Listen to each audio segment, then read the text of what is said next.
I feel like sometimes we can share when something is a little harder or more stressful or negative, and then forget to share the positive. And I just had an excellent time out with Pinkerton and then Bunny, and we just had a good training session together, and I feel like it's so exciting knowing that he is on the edge of biting a sock right now.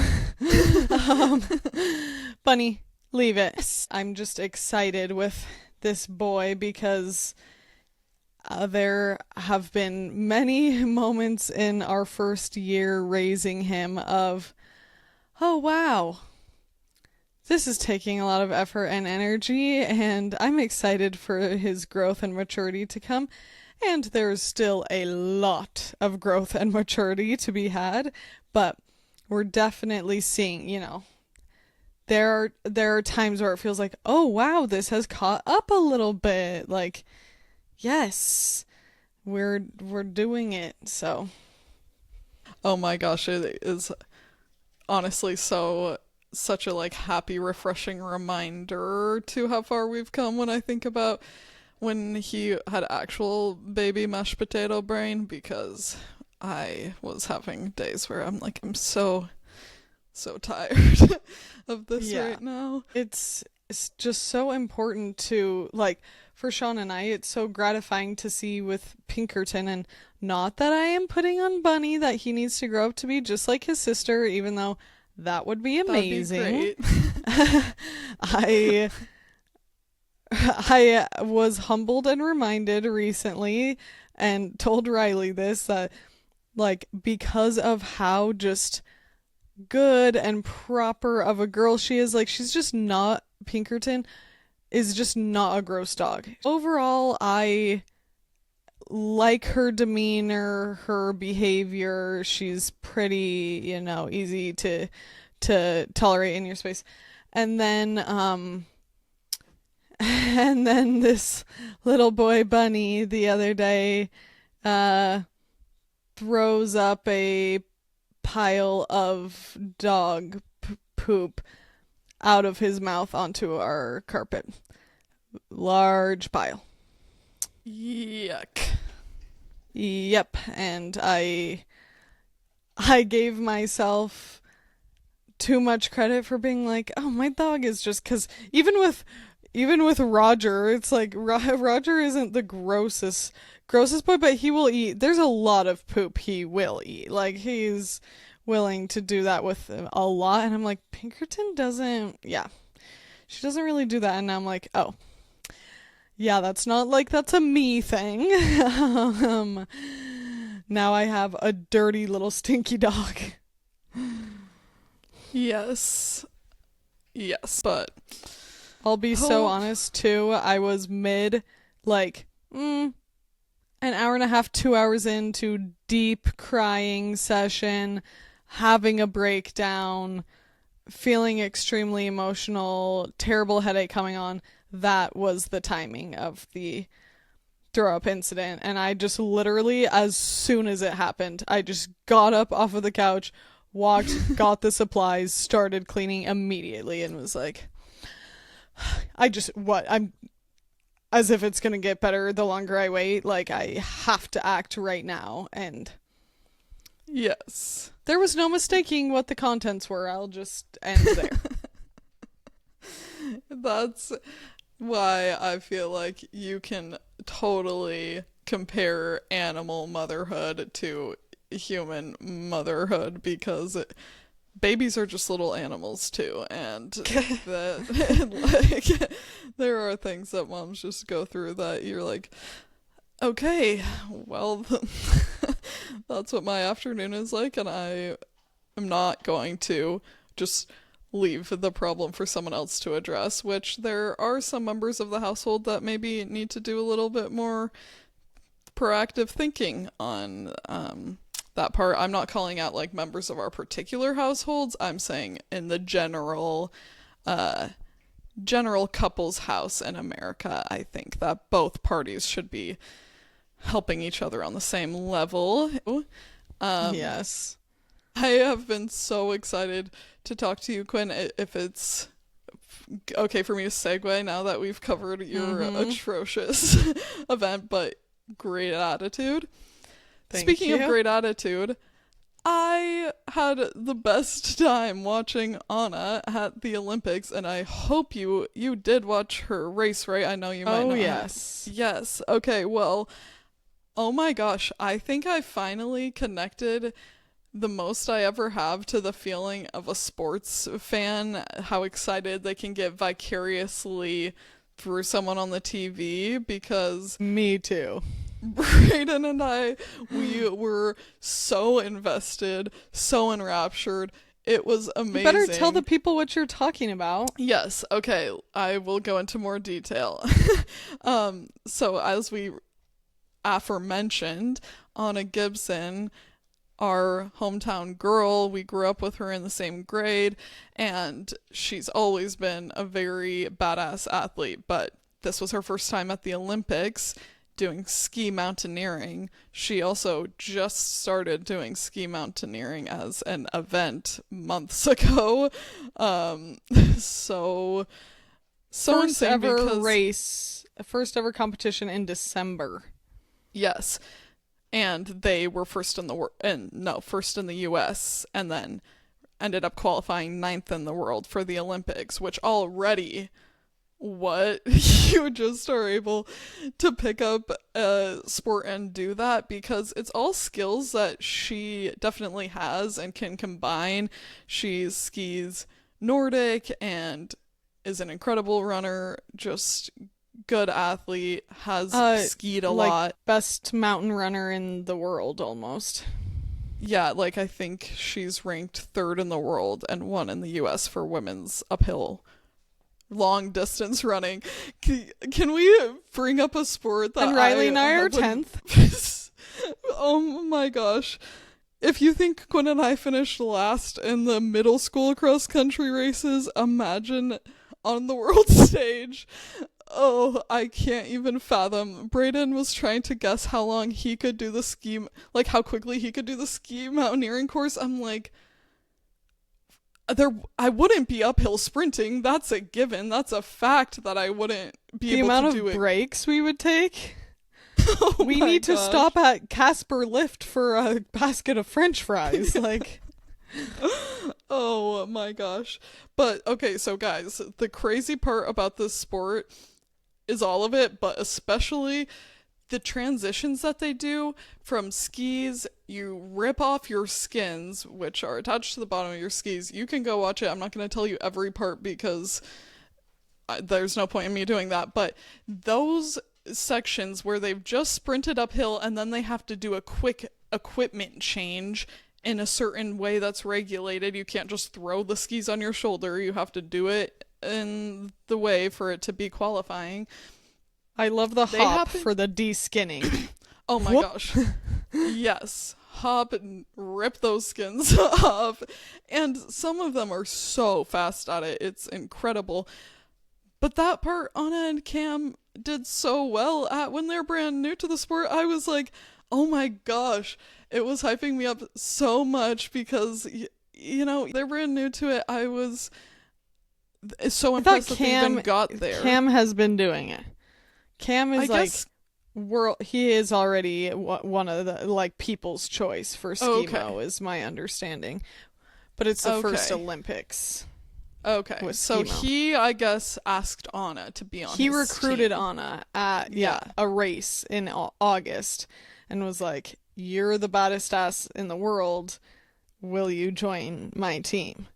which he is So not dope. wrong because That's who I would have Anna, picked you are too. getting all the hype you deserve right now because I actually was so moved. I was thinking, damn, that is a level of driven, the mind control of these athletes, because you do this first round, it's crazy, it's fucking exhausting. All of us would be nowhere near moving at the speed of these people, nowhere near.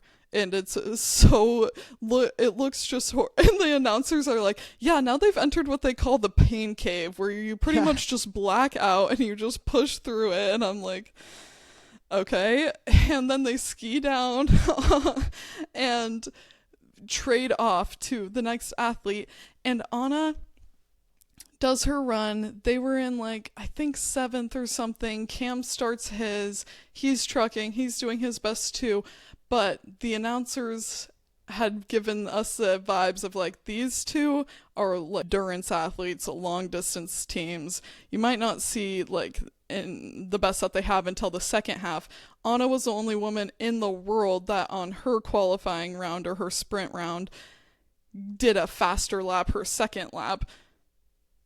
Crazy. So then he taps her in and Anna just starts booking it. She was incredible. Mind you, has a broken She's like a pinky. slingshot. She's like when you grab someone's ski pole when you're skiing behind them and then they slingshot you forward.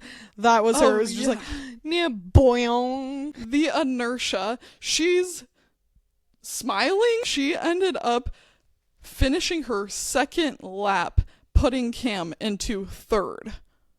Yeah. When all was said and done, they got fourth, so they were right off of the podium. Who cares? I think it was so crazy and amazing, and the guys that got out in front for the first 1, 2, and 3 were incredible, and they went so quickly, and I felt like everything was well-deserved, but to be right off the podium, I hope Anna enjoyed it. She looked like she had a blast and that they continue to do it because I'm like, you guys are your first time. You've been a like pair for 3 months. A lot of these people have been for years like doing this sport. I just think they were absolutely incredible and thrilling. I did not think it would be so high octane to watch ski mountaineering, but that should teach me something.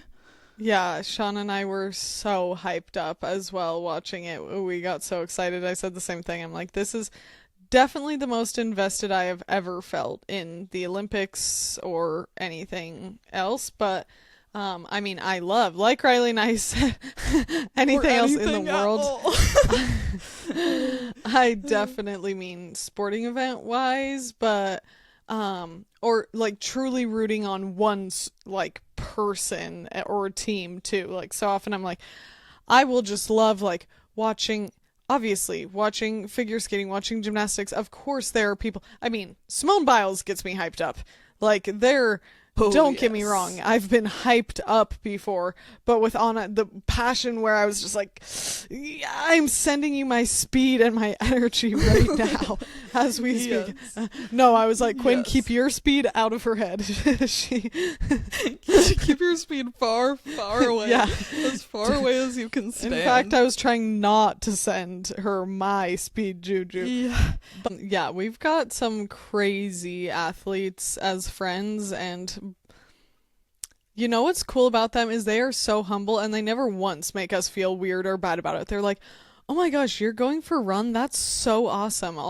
Like, let me know if you ever want to run together. I'm like, the way you would be walking next to me. No. Well, that being said, going for a walk with a friend is so nice and one of the best things that maybe for them it would be like, yeah, obviously I'm barely That is jogging. what it's like for them. Yeah, Riley. For them, going on a run together is like so you have us going for a walk together. Yes. Okay. See, that's where it's so hard. Their heart rate is the same as ours when we walk.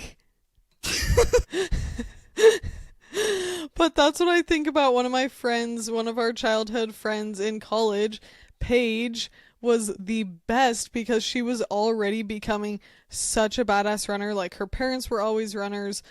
Growing up, I remember that about them. And Paige was getting, well, you know, like some people, it's like, okay, this is something, everyone who knows you do this thing. Yes.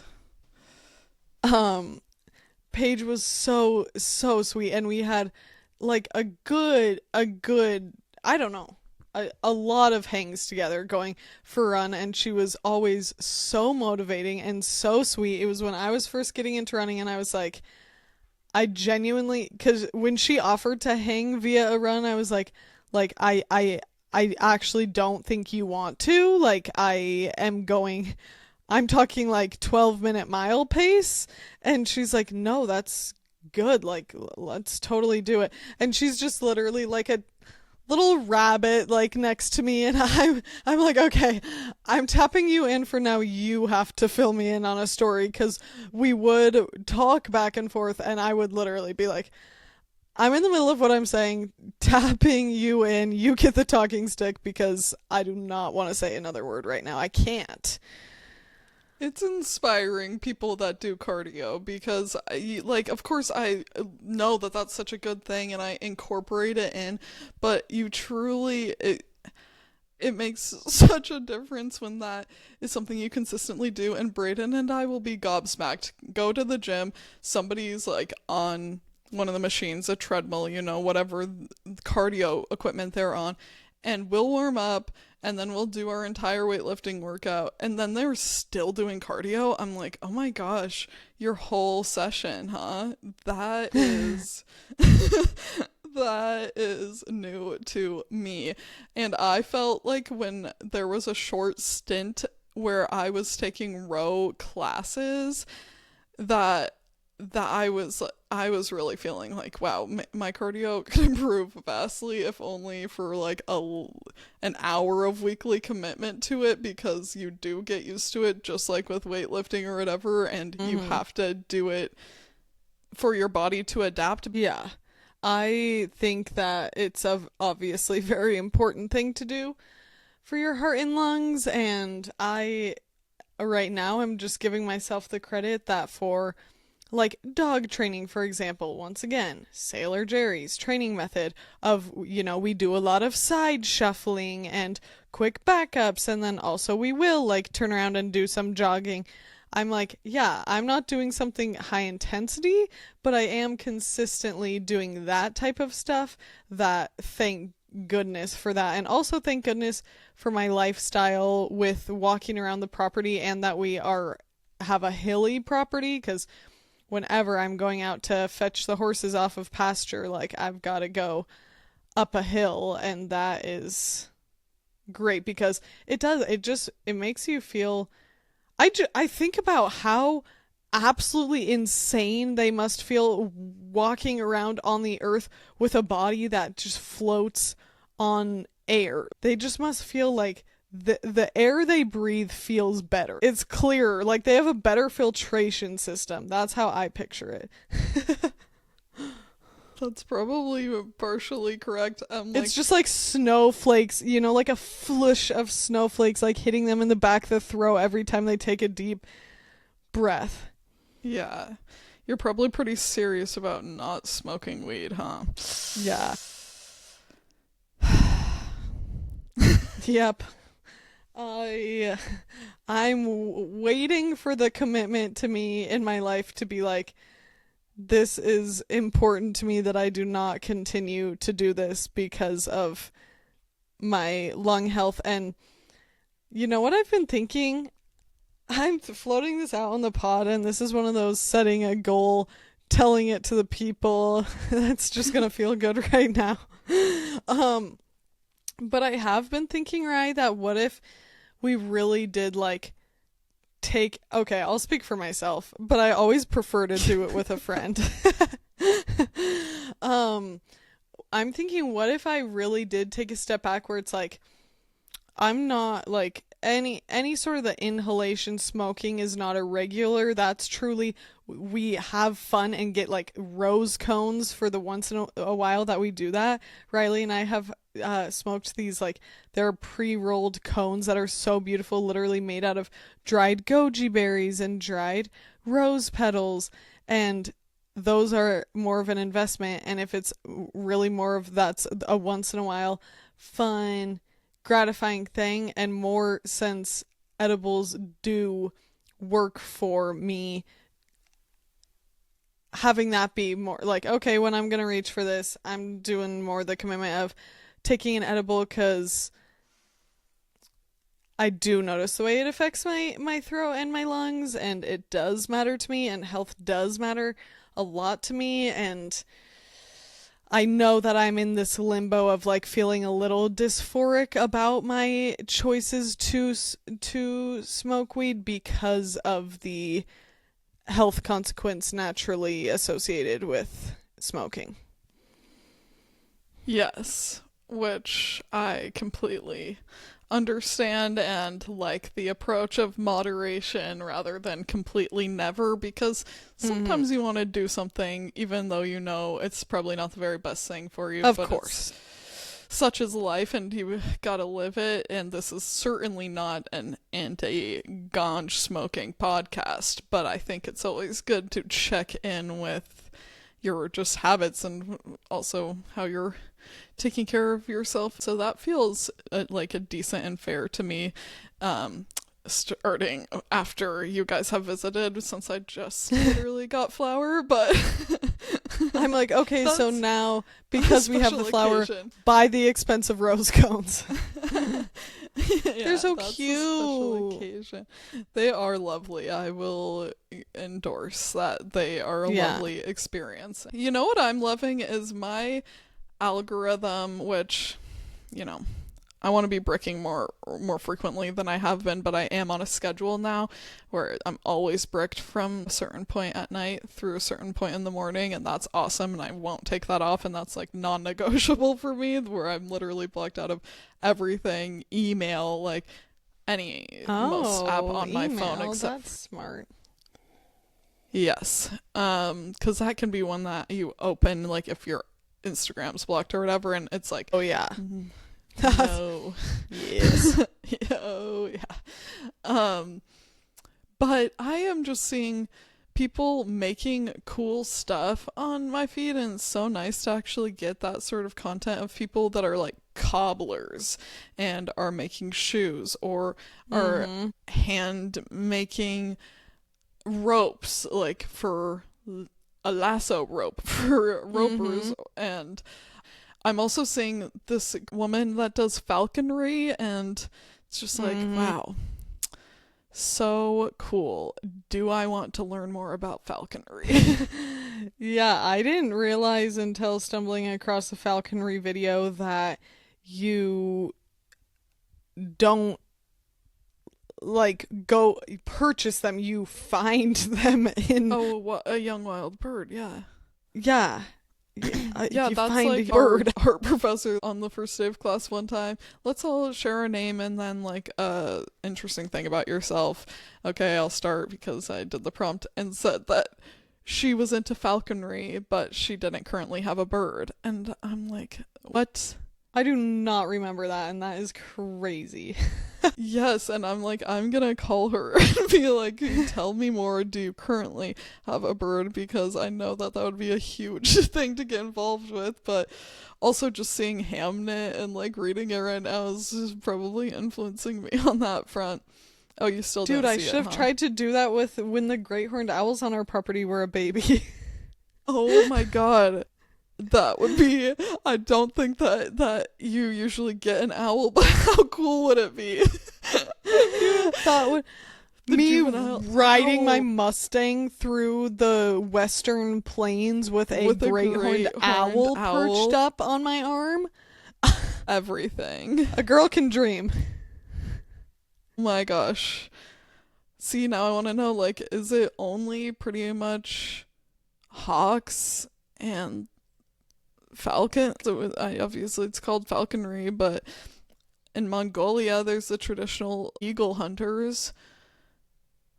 Yeah, like, so remember when I told you guys that one time I was just, hanging out at home and Pinkerton went off barking at the door, and I was like, yeah, she will definitely bark at the door if a post person comes or anything like that, but like, she was going ham. I didn't even mean to be inclusive, but there you go.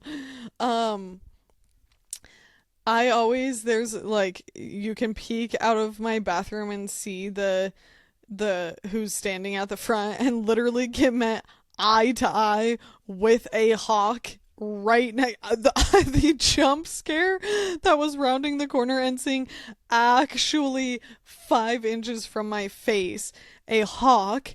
And I at first was like, this dog is just sitting here. Like, what is happening? Before I see that it's attached to a human. Anyway,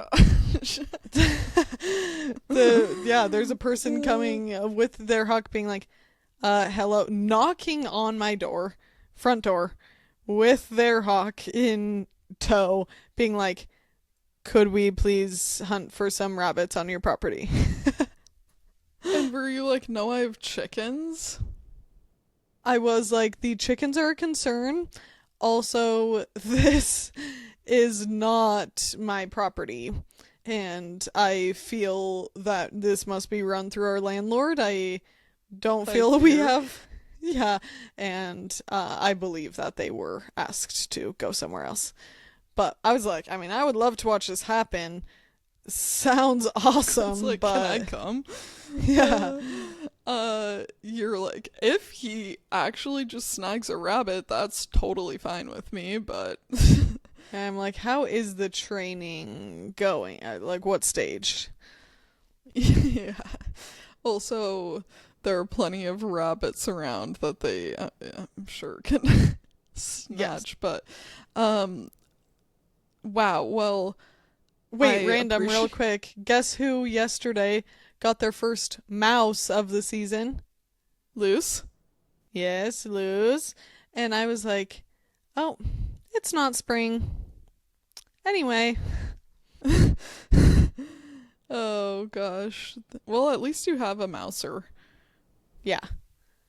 Too bad she brings. She's always so funny when I walk up on her and she has a half-eaten mouse hanging with her, and she's just like, I'm like, okay, I will leave you to it. Sorry.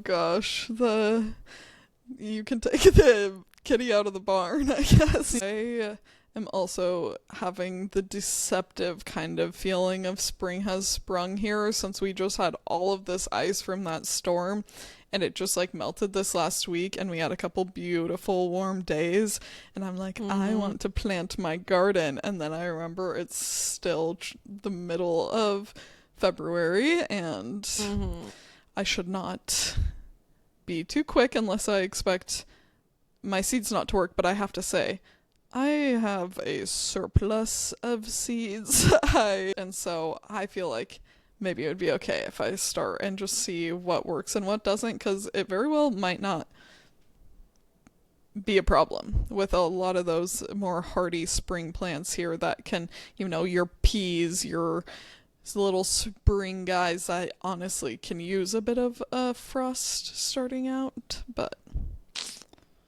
Oh, I'm excited to get into talking about gardening again. I'm also like, I mean, I know that being in Colorado, we are going to have to be gardening with a drought in mind this season, this upcoming spring and summer. Also, like, I bet there will be restrictions for watering, which does beg the thought that someone else mentioned on Instagram. What about the golf courses? Like, yeah, might we be afforded the opportunity to garden, and maybe some other water usage could be looked at?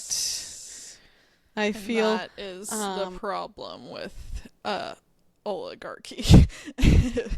Even just like the middle school lawns being so bright green, watered everywhere. I'm just like, yeah.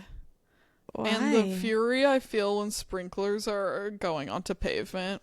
Just absolutely flooding the sidewalk. I'm like, okay, I feel like you could just put a little effort into just intention. Yes. Like, we could change where the sprinklers are placed. If you notice this. Here, it has been pouring rain for several days, and there's just such an excess. The ground literally can't soak it up. We just have so many puddles because our red clay just can't take more water. And I know that's the way of the world, but then you feel like, gosh, the West is literally going to be burning up all summer. I'm hoping that we get absolutely passionate about environmental dumped on. Yeah. in I just March and think April. actually paying attention to climate and environmental science is very interesting and very necessary for people that are wanting to live in the world and not just act like you're not affected by anything. I think whether you live more rurally or in the city and whatever your lifestyle is like, that is such a weird thing that our culture has done of trying to other nature. And if you pay attention to what's going on with these weather events, it's actually very interesting. I will never agree with the take that the most like boring small talk conversation is about the weather. I had to tell one of my clients that the other day. She was like, what did she say she loved to talk about? She said like she had a maybe it was people's pets or something that she was like, dreams. She was like, I want to hear everyone's dreams. I love to talk about my dreams. And I was like, girl, do you know that like people, there's a general distaste for like sharing your dreams? And she was like, what? No. I'm like, yeah, you might be guilty of having bored some people, but maybe your dreams are super interesting and awesome. I think, share what speaks to you. And she was like, well, it's not like talking about the weather. And I was like, how dare you say that? I think that we should talk about the weather right now, actually. That was the next thing I was going to bring up. Yeah, me on my way to be like, but look at the sunny day outside.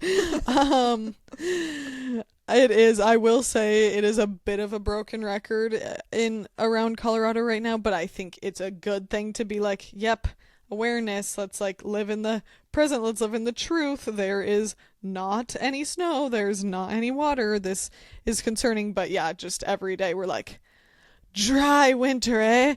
So balmy out there, and it's like, yep, just constantly just to the mind, like, be scared. And One second.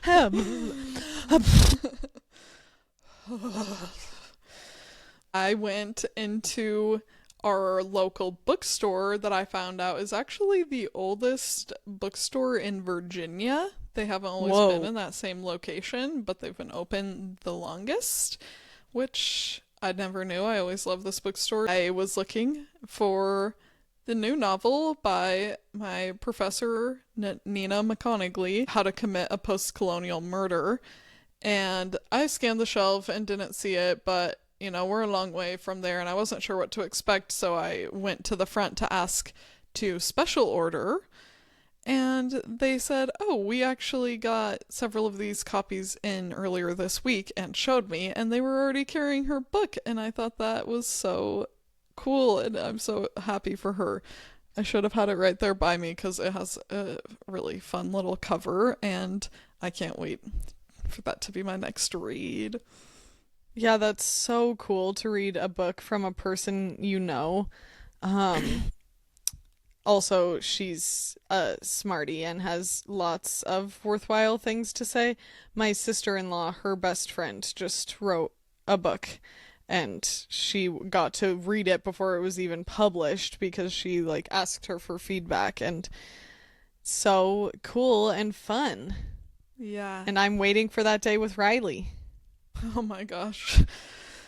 You might be waiting for a little while longer, sister, but Nina would support that because it was 10 years from her last book that she published, a short story collection, to this, so she knows that sometimes it can take a long time to get a project like that done. Yeah. But you guys know that Quinn and I are no stranger to a commitment to a project. I'm excited for more time getting in the mountains, and by the time that we drop this, I'm pretty sure that this episode will be our first March episode, right? Or will it still be? Trip. Yeah, I think so. Yeah, wow. If so, happy March. We're recording this before we see each other and hang in Virginia. We're so excited to, guess what? No surprise. Eat, play games, have fun. All of cuddle that. and watch a movie and have Brayden make us popcorn. So Eat sourdough donuts. eat sourdough. Sourdough donuts is absolutely right. We're definitely going to be having sourdough English muffins, sourdough donuts. I right now have a couple of country farmhouse white loaves that are in their bulk rise. And I have a team meeting this week that I'm hoping to make. I don't not know how you pronounce this word. In fact, I don't recall hearing of them before. Is it bialys? It's spelled Bialys, and they're apparently a New York thing that are served in delis like next to bagels and traditionally have onions in them. Like there's a dipped center instead of a hole in the center, it's dipped, and there's like caramelized onions sometimes, goat cheese in this recipe. Yeah, I can get So even though I'm leaving Thursday morning at 4 a.m., I am still planning on Wednesday morning to get up early to bake those to be out of my house by 8 o'clock. Yeah, you'll just be extra prepared for your airport morning wake up. You did yeah, a I'm practice like, run. this is how I do. So I felt like I was doing a full-on baker morning the other morning because I got up at 6 a.m. to do a bake. yeah. Riley tapes open her eyelids and puts on her apron. I popped right up and it was no problem. I just think it's all dependent on what's your bedtime, like your routine. Because if you keep your routine that you have a very early bedtime, then yeah, I mean, I personally prefer to rise with the sun than several hours before it. But as long as you can build that routine, like if you can dream it, you can do it. But boy, do I appreciate the bakers. I really want to say that. You know who else I appreciate? My excellent coworker, KK, who when her clients bring her treats, she's just such a sharer in general. And her clients brought her this box of delicious pastries, homemade, just a few doors down. And she was like, to me and my client, she's like, you guys can have like seriously as much of these as you want. And we're like, are you like, you mean that? And she's like, yes, seriously, like just leave me the cookie, but like I feel like we should eat them today, and I'm not, honestly, I would probably waste them if I get home. And we're like, okay, if you really mean it. And my client and I are just like, boom, to the mouth. We did eat them. You left the and cookie. They were delicious. We left the cookie. She tried like a pinch of a couple other things, and she was like, no, seriously. I'm like, thank you so much. Like, day made. Thank you. Yum. Do you remember what the pastries you had were? Yes, there was I love sourdough pastry. cinnamon roll. If we just can make that extremely clear, I Me too. love pain suisse, pain à chocolat, croissant, quinamant, scone, muffin, cookie, biscotti, cannelé, biscotti, tart, cheese twist, tartelette, meringue. I like a that. marshmallow, a s'more. Yes. Yep, that's there was a little like lavender tea cake with a very light glazed frosting. It was Queen Amant-esque, but it wasn't that. It was maybe like a what are they called, a popover or something, that had on one of the sides it was more of a caramelized crystallized, but then with salt. So that was really good. And then I wonder if it's one of those little Portuguese ones that it was I'm trying to big. remember. Oh, was it was like like eggy or not? Like a custard or no? No custard involved. But it was like completely hollow in the center, but yeah, I don't know what it was. Yeah. And then a sourdough cinnamon roll. But recently, last week, on our Sean and I had a series that we called our Valentimes, moments together. Very nice. Instead of just having a Valentine's Day. So one of our Valentines was going out to do work together at a cafe, which we genuinely, like, we don't do that. And so it was so fun and exciting. And I had a coconut key lime tartlet situation. Was so good. It was very sweet, but also had the tart sourness. That was good. And then Sean had, I'm going to call it a tartlet again. It was a different thing, but it was like their version of sour cream and onions. So it had like shaved, very thin potatoes, and scallions on it, and just like, but was so minimal but so delicious of a savory pastry. I love a savory pastry. Caramelized onion croissant. That's why French I'm saying onion these caramelized onion bialys or whatever. I'm gonna have to look up how to say that, but I'm hoping those are those excellent. caramelized onion bialys. Yeah, I'm like, I do not know how you Yeah, I don't know what that is. But are you saying they're the ones from our sourdough cookbook, or you got a recipe? Okay, yes, because I've seen those and thought that looks straight up my alley, and I would absolutely want that. Did I tell you and the pod that I made sourdough cinnamon rolls? You told me, which is epic and awesome. Is that gonna happen again this week, or It very well could. I'll tell you what, they go quick between just Braden and I bet you if I made that size batch, it would be one morning with us four. Okay, I'm happy for a morning of glory. Me too. Morning glory muffin or morning glory sourdough cinnamon roll, because both. These were really delicious, you guys. And I made cheddar scallion black pepper scones last week that were, it actually wasn't with cheddar, it was with Gruyere. Or no, it was with Parmesan. Sorry guys, I couldn't remember which cheese I used, but whatever. They were cheesy, savory, delicious scones that we had with dinner, and they were so good.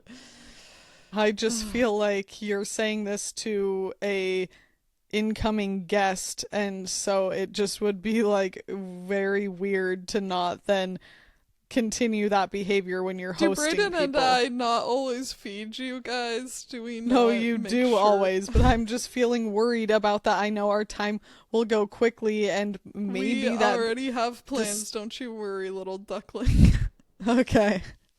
Sean and I go hungry without Riley and Brayden. We're coming hungry. We're coming hungry. Okay. Happy Tuesday. Happy March. Black Lives Still Matter. Thank you for listening to the Q&R code. We appreciate your support and you being here. Thank you for being with us through the good times and the bad, because that's life. We will talk to you next Tuesday. Have a good start to your March. And let's hope that it brings on some lucky vibes. Okay. Goodbye. Goodbye.